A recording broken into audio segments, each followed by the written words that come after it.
Mesdames et messieurs, amis sportifs, bonjour, bienvenue sur cette première de votre émission SportBits privée sur votre chaîne SportBits TV. Alors, une émission aujourd'hui spécialement consacrée à la liste des 26 millions pour Qatar 2022. Le sélectionneur national Aliou Cissé vient de publier sa liste et nous allons en débattre avec nos invités, nos confrères, pour voir les profils, les différents profils de ces 26 joueurs qui vont représenter le Sénégal au Qatar. C'est déjà bien de l'avoir dans la liste pour au moins s'apaiser et rassurer pour le moment. Mais de l'autre côté, il faut très tôt intégrer le fait que Sadio sera peut-être out, même si on a la possibilité, comme le dit l'entraîneur, de le récupérer en cours de compétition ou même avant le début de la compétition.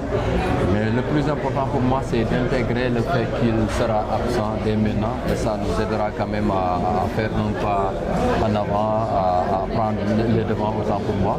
Prendre les devants, ça veut dire quoi? C'est faire en sorte que dans cette équipe-là, qu'il y ait notre leadership qui se dégage. Il va falloir prendre son mal en patience, c'est-à-dire rester d'ici 10 jours pour se prononcer sur le cas Sadio. Mais comme je vous l'ai dit, aujourd'hui le Sénégal regorge de joueurs qui sont prêts à défendre les couleurs à la Coupe du Monde. Et je refuse carrément de dire qu'il y a un Sadio dépendant. Non, à mon avis, c'est une équipe, que ce soit Sadio Mané ou Kalidou Koulibaly ou un autre joueur, ils sont tous des maillons essentiels de la chaîne. C'est vrai que sous Aliou Cissé, Sadio Mané a marqué 27 buts. Et en 2022 plutôt, en 13 matchs, il a marqué 8 buts sur les 17 buts du Sénégal. Et il a délivré 2 passes décisives. Ça, c'est une prouesse, mais aussi un devoir qu'il a fait puisqu'il fait partie de l'équipe. Donc à chacun son rôle. À mon avis, si son rôle était dévolu à quelqu'un d'autre, ce jour allait faire autant. Donc moi je pense effectivement que tout le monde souhaite que Sadio soit là. Moi je dirais plus, je dis personnellement, je souhaite que tous les 26 joueurs convoqués par Aliou Cissé soient présents au Qatar.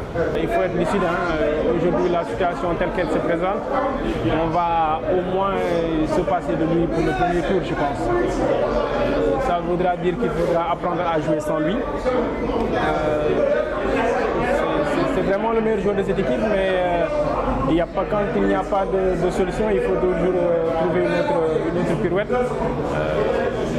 D'autres équipes ont également joué de grandes compétitions sans leur meilleur joueur. Il faudra maintenant ne pas trop faire focus sur ça au point de rater la préparation mentale de l'équipe de façon plus globale par rapport à cette compétition-là, parce que quoi qu'il en soit, il faudra jouer à 11.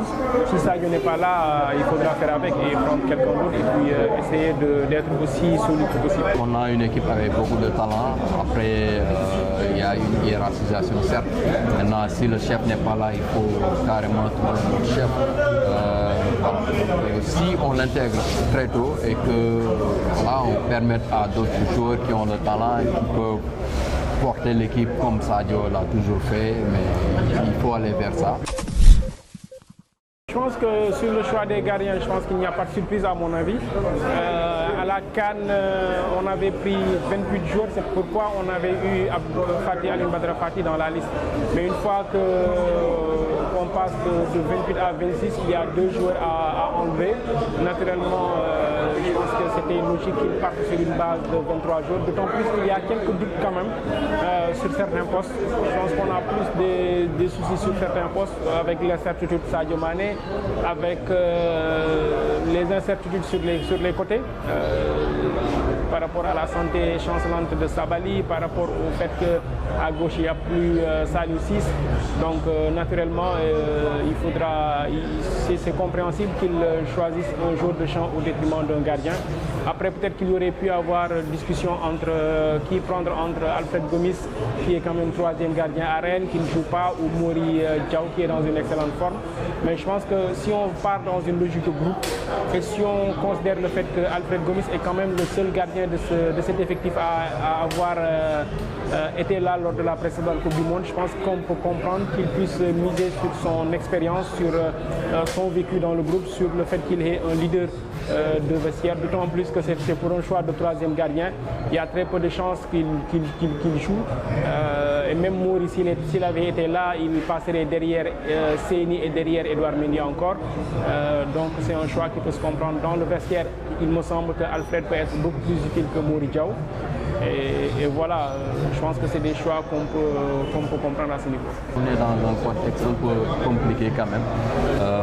On n'est pas épargné, les joueurs ne sont pas épargnés par le cas de blessure et tout. On sait tous cette période-là, de décembre à janvier, c'est une période assez compliquée parce que les joueurs ils reprennent tout juste le championnat, donc les charges de travail qui sont faites durant l'intersaison et tout, ça peut se répercuter. Donc avoir plus de jours de champ et avoir des possibilités de changement à tout moment, et tout, je pense que c'est par mesure de sécurité que d'avoir 4 gardiens. Parce que si on a dans la hiérarchisation des gardiens, c'est clair qu'aujourd'hui, si on a Edouard Mendy, après peut-être Séniguien qui va doubler aujourd'hui Gomis qui n'est pas en compétition et tout. Je pense que pour moi, c'est assez logique de sa part d'amener 3 gardiens plutôt que d'amener 4 gardiens. Je vois une incohérence un tout petit peu par rapport à cette décision-là, puisque quand même, il faut le dire, aujourd'hui, un joueur comme Habib Diallo, il est naturellement calme. C'est quelqu'un qui prend les choses comme il les voit, mais cela ne veut pas pour autant dire qu'il doit être sacrifié à l'autel de la concurrence. Non, je ne suis pas d'accord. C'est une liste équilibrée, hein, à chacun sa façon de voir les choses. Mais moi je me dis, Aliou la dernière fois il dit il faut respecter les joueurs puisqu'ils sont tous champions d'Afrique. Moi je dirais plus loin, il faut respecter les joueurs, ils sont champions d'Afrique, mais aussi il faut les respecter parce qu'ils jouent dans leur club. Habib Diallo, il joue dans son club. C'est vrai que son ratio but n'est pas phénoménal en équipe nationale parce qu'à 14 matchs, si je ne me trompe pas, il n'a marqué que 2 buts.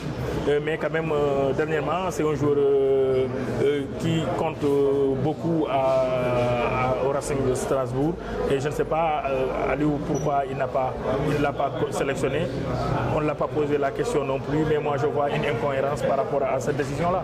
Le cas d'Habib me surprend quand même, il faut le dire.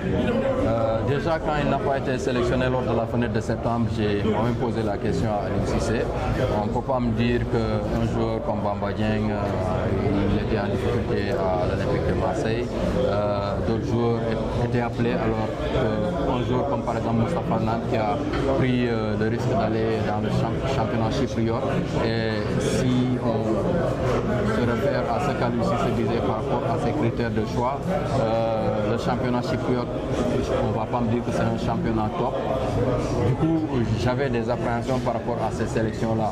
Après, la réponse d'Aliou, c'était quoi? Il faut un minimum de respect à ces champions d'Afrique, à ces joueurs-là, parce qu'ils sont champions d'Afrique. Oui, mais avec les champions d'Afrique, aujourd'hui, il évolue en France, la Ligue 1 française. Il est performant. Après, on sélectionne à côté un Famara Diédhiou. Je n'ai rien contre sa sélection, mais qui était blessé, qui est revenu récemment, qui commence à grignoter du temps de jeu. Après, laissons la latitude à l'entraîneur de faire ses choix basés sur un peu ce qu'il a comme plan, sur le système de jeu, tout ce qu'on veut, voilà, animation et les hommes pour l'animer et tout. Sinon, quand on se limite à l'explication là, on n'aura pas toutes les réponses à cette explication. Il avait déjà zappé Habib Diallo. Peut-être qu'il y a une logique de groupe qu'on ne connaît pas forcément. Il y a des impondérables qui font qu'il décide de choisir X à la place de Y. Je pense qu'il y a également des questions de profil. Quand je vois la présence de Famara Diédhiou qui est plus un pivot, alors que Habib, il est étincelant en club. Honnêtement, c'est un choix vraiment personnel pour Aliou Cissé. il peut être difficile de l'expliquer sur le plan purement sportif, mais il faudra faire avec, d'autant plus que sur les profils, on va dire, similaires à Habib, il y a Boulaye Dia, il y a également Bamba Dieng, qui peuvent à la fois jouer en pointe et dépanner également sur les côtés. Je pense qu'il a dû lui reprocher quelque chose dans son comportement dans le groupe. C'est la seule explication que je peux avoir à mon avis. On ne va pas en Coupe d'Afrique, en Coupe du Monde pour apprendre. Non, on amène des joueurs aguerris en Coupe du Monde.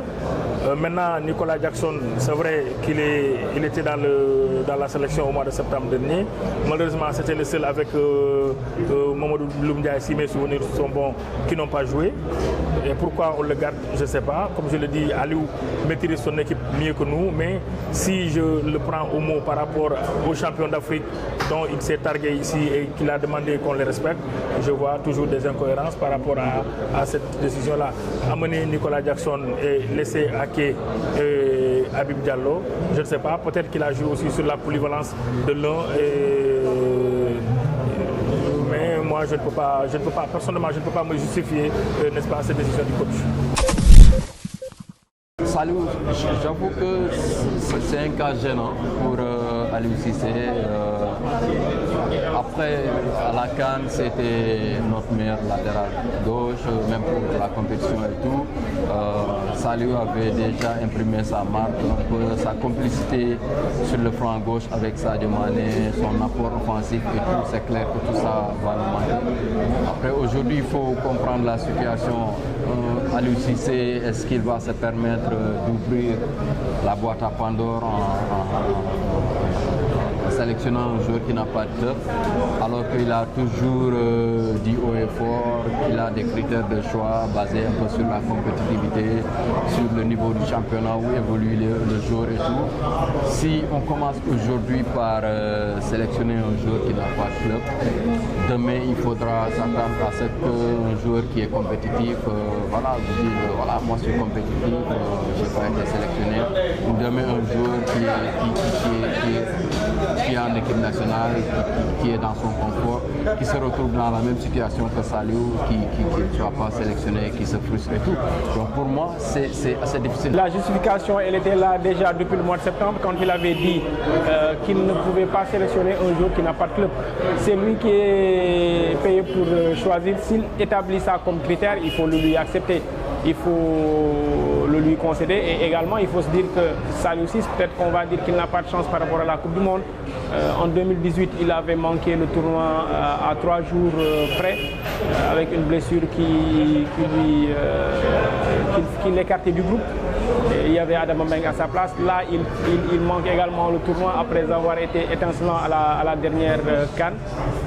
Mais c'est comme ça, on va dire qu'il a eu la chance d'être champion d'Afrique, c'est quand même pas rien. Il a eu la chance d'être le meilleur arrière-gauche de cette CAN-là.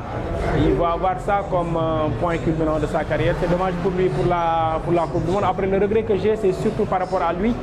Je pense qu'il aurait pu faire un autre choix moins risqué, c'est-à-dire de s'engager par exemple pour Djambar. Ça aurait été une très belle histoire, c'est son club formateur. Ça aurait permis également au club formateur qui est Djambar de pouvoir capter également un certain nombre de ressources assez importantes de la FIFA. Et ça lui aurait permis également d'accrocher le wagon pour la Coupe du Monde. Même si c'était pour un contrat court, après, s'il explosait à la Coupe du Monde, il aurait pu peut-être accrocher un dernier contrat à son âge dans les pays arabes ou en Turquie ou ailleurs. Mais bon, on va accepter son choix ou son manque de choix plutôt de ne pas avoir de club finalement. Ça lui cause un préjudice, mais je pense que le choix d'Aliou Cissé à ce niveau est compréhensible. Merci beaucoup, chers confrères. Merci à vous aussi, chers téléspectateurs, de nous avoir suivis. Nous vous donnons rendez-vous à bientôt dans les programmes de SportBiz TV.